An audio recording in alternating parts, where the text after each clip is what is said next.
2 அதிகாரிகள் பயிற்சி பள்ளிகள் ODS எங்கு நிறுவப்பட்டன? A. கொல்கத்தா மற்றும் பெங்களூரு. B. ஹைதராபாத் மற்றும் அகமதாபாத். C. புனே மற்றும் சென்னை. D. டெல்லி மற்றும் மும்பை. சரியான பதில் C. புனே மற்றும் சென்னை. 5.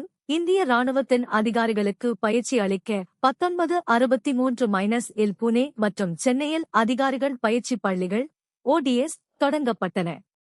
சென்னையில் உள்ள பள்ளி பின்னர் அதிகாரிகள் பயிற்சி அகாடமி ODA என பெயர் மாற்றப்பட்டது. மாநில அரசாங்கத்தில் அதிகாரத்தின் உண்மையான மையமாக எந்த அமைப்பு கருதப்படுகிறது? A.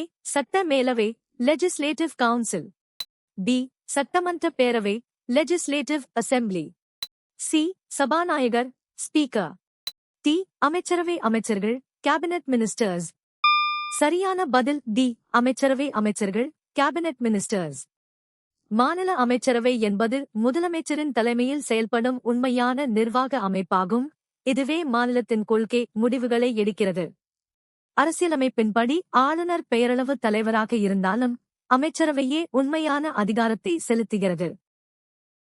இந்திய ஜனநாயகத்தின் ஒளிமயமான சாதனையாக கருதப்படுவது எது? A. மதச்சார்பின்மை செக்யுலரிசம். B. சமூக சமத்துவம் சோஷியல் இக்வாலிட்டி. C. பொருளாதார வளர்ச்சி எக்கனாமிக் growth. D. அரசியல் ஸ்திரத்தன்மை பொலிட்டிக்கல் ஸ்டேபிலிட்டி. சரியான பதில் A. மதச்சார்பின்மை செக்யுலரிசம். சரியான விடை மதச்சார்பின்மை. இந்தியா போன்ற பன்முகத்தன்மை கொண்ட நாட்டில் பல்வேறு மதங்களைச் சேர்ந்த மக்கள் ஒற்றுமையாக வாழ்வதை உறுதி செய்யும் மதச்சார்பின்மை ஜனநாயகத்தின் ஒளிமயமான சாதனையாக கருதப்படுகிறது. அரசியலமைப்பின் பகுதி IVA எத்தனை பிரிவுகளைக் கொண்டுள்ளது? A. 4. B. 1. C. 2. D. 3. சரியான பதில் B. 1. 4. இந்திய அரசியலமைப்பின் பகுதி IVA என்பது அடிப்படை கடமைகளை விளக்குகிறது. இதில் சட்டப்பிரிவு 51 என்ற ஒரே ஒரு பிரிவு மட்டுமே உள்ளது. இது 1976ஆம் ஆண்டு 42வது சட்டத்திருத்தத்தின் மூலம் அரசியலமைப்பில் சேர்க்கப்பட்டது. குடிமக்களிடையே பாகுபாடு காட்டுவதற்கு எந்த காரணி அடிப்படையாக இருக்கக்கூடாது? A. வேலைவாய்ப்பு வகை. B. மதம். C. பொருளாதார நிலை. D. புவியியல் இருப்பிடம். சரியான பதில் C. பொருளாதார நிலை. சரியான விடை C. சோகஸ்மேலி. இந்திய அரசியலமைப்பு சட்டத்தின்படி ஒரு குடிமகனின் பொருளாதார வசதியைக் கொண்டு அவரை தாழ்வாகவோ அல்லது உயர்வாகவோ நடத்தக்கூடாது. எந்த பண்டைய இந்திய நூல் உள்ளாட்சி அமைப்புகளின் அடிப்படை அலகுகளாக தன்னாட்சி கிராம சமூகங்கள் பற்றிய தகவல்களை வழங்குகிறது? A. Rigveda Rigveda. B. Mahabharatam Mahabharat. C. Arthashastra Arthashastra. D. Ramayanam Ramayan. சரியான பதில் C. அர்த்தசாஸ்திரம் அர்த்தசாஸ்திரா. 8. சரியான விடை C. சோகஸ்மேலி. சாணக்கியரின் அர்த்தசாஸ்திரம் பண்டைய இந்தியாவில் கிராமங்கள் தன்னாட்சி பெற்ற அலகுகளாகச் செயல்பட்டது குறித்த விரிவான தகவல்களை வழங்குகிறது. இந்தியா முன்னுரிமை அளிக்கும் இந்திய பெருங்கடல் தீவு நாடுகளுக்கு எடுத்துக்காட்டாக எந்த வகை மாநிலங்கள் உள்ளன? A. Ilangai Sri Lanka. B. Indonesia Indonesia. C. Singapore Singapore. D. மாலத்தீவுகள் மால்டிவ்ஸ். சரியான பதில் D. மாலத்தீவுகள் மால்டிவ்ஸ். சரியான விடை D. இந்தியாவின் சாகர் சாகர் திட்டம் மற்றும் அண்டை நாடுகளுக்கு முன்னுரிமை கொள்கையின் கீழ் இந்திய பெருங்கடலில் உள்ள மாலத்தீவு போன்ற தீவு நாடுகளுக்கு இந்தியா அதிக முக்கியத்துவம் அளிக்கிறது. அரசியலமைப்பு தீர்வு உரிமைகளின் நோக்கம் என்ன? A. பொதுச் சொத்துக்களை பாதுகாத்தல். B. அறிவியல் மனப்பான்மையை வளர்த்தல். C. அரசியலமைப்பு ரீதியாக தவறான எதையும் சரிசெய்தல். D. உயிரினங்கள் மீது கருணையை ஊக்குவித்தல். சரியான பதில் C. அரசியலமைப்பு ரீதியாக தவறான எதையும் சரிசெய்தல். சரியான விடை C. சோகஸ்மேலி. இந்திய அரசியலமைப்பு சட்ட பிரிவு 32-இன் படி அடிப்படை உரிமைகள் மீறப்படும்போது குடிமக்கள் நீதிமன்றத்தை அணுகி தீர்வு பெறலாம். இதனை டாக்டர் P.R. அம்பேத்கர் அரசியலமைப்பின் இதயம் மற்றும் ஆன்மா என்று அழைத்தார். போக்குவரத்து விதிகள் மற்றும் அடையாளங்களுக்கு கீழ்ப்படுவதன் நோக்கம் என்ன? ஏ. குறுக்கு வழிகளை கண்டறிய. பி. மற்றவர்களை கவர. சி. சாலை விபத்துகளை தடுக்க. டி. சுங்க கட்டணங்களை தவிர்க்க. சரியான பதில் சி. சாலை விபத்துகளை தடுக்க. 2. சரியான விடை சி. சோகஸ்மேலி போக்குவரத்து விதிகளை பின்பற்றுவது சாலை பாதுகாப்பை உறுதி செய்வதோடு தேவையற்ற உயிரிழப்புகளை தடுக்கிறது. இது சீரான போக்குவரத்து ஓட்டத்தை உறுதி செய்து விபத்துகளின் எண்ணிக்கையை குறைக்கிறது. ஜார்க்கண்ட் முக்தி மோர்ச்சா எந்த மாநிலத்தில் வில் மற்றும் அம்பு சின்னத்தை பயன்படுத்துகிறது? ஏ. மேற்கு வங்கம். B. Maharashtra. C. Jharkhand. D. Odisha. சரியான பதில் சி. ஜார்க்கண்ட். 5. ஜார்க்கண்ட் முக்தி மோர்ச்சா ஜேஎம்எம் ஜார்க்கண்ட் மாநிலத்தின் ஒரு முக்கிய பிராந்திய கட்சியாகும்.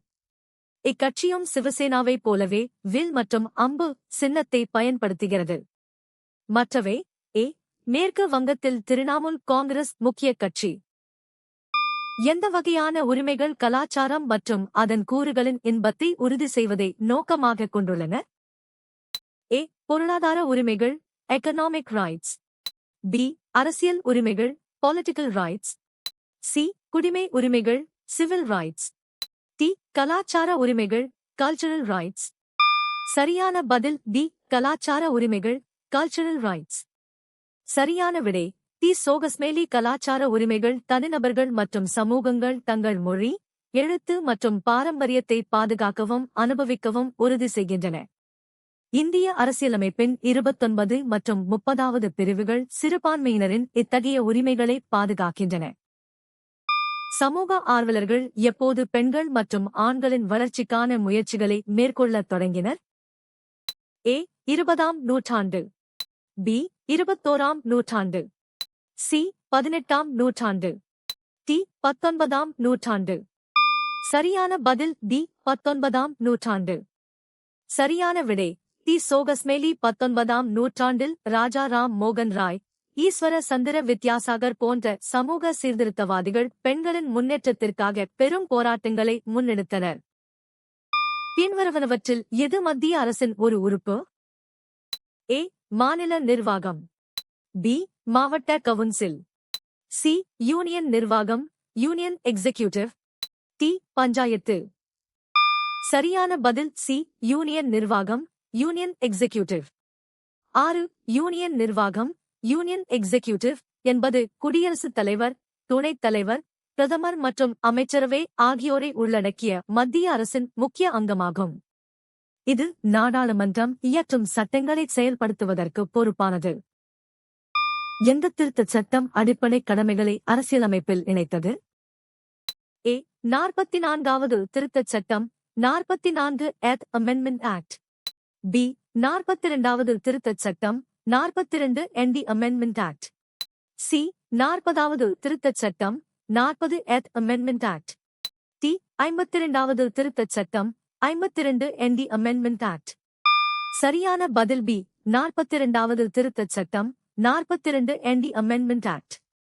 9. 1976ஆம் ஆண்டு கொண்டுவரப்பட்ட 42வது அரசியலமைப்பு திருத்தச் சட்டம் ஸ்வரன் சிங் குழுவின் பரிந்துரைப்படி அடிப்படை கடமைகளை இணைத்தது. இது குட்டி அரசியலமைப்பு என்றும் அழைக்கப்படுகிறது. பனிப்போர் காலத்தில் இந்தியா எந்த கொள்கையை கடைபிடித்தது? ஏ. சோவியத் அணியுடன் கூட்டணி. பி. ஒரு புதிய சக்தி அணியை உருவாக்குதல். சி. மேற்கத்திய அணியுடன் கூட்டணி. டி. எந்த பெரிய சக்தி அணிகளுடனும் அணி சேராமை. சரியான பதில் டி.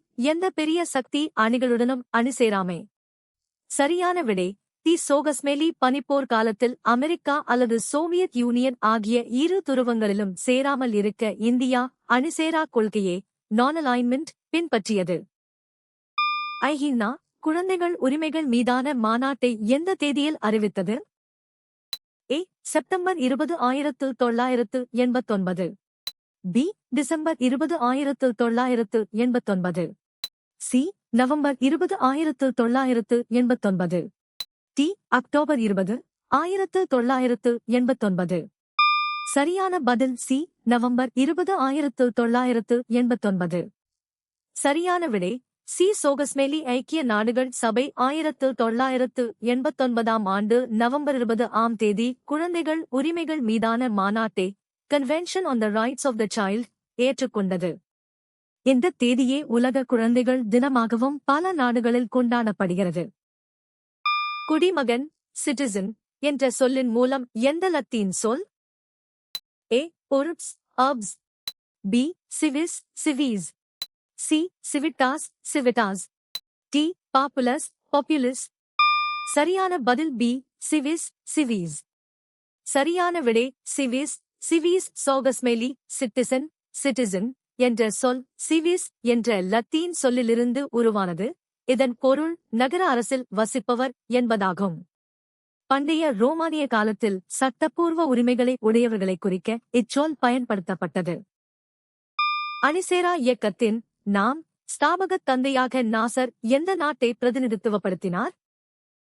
ஏ. Ghana Ghana, B. India India, C. Indonesia Indonesia, D. எகிப்து ஈஜிப்ட். சரியான பதில் டி. எகிப்து ஈஜிப்ட். சரியான விடை டி. சோகஸ்மேலி. கமால் அப்தெல் நாசர் எகிப்து நாட்டின் அதிபராக இருந்தபோது அணிசேரா இயக்கத்தை உருவாக்குவதில் முக்கிய பங்கு வகித்தார். நேரு இந்தியா டிட்டோ யுகோஸ்லாவியா ஆகியோருடன் இணைந்து இவர் இவ்வியக்கத்தை தொடங்கினார். நீங்கள் எத்தனை சரியாக பதிலளித்தீர்கள்?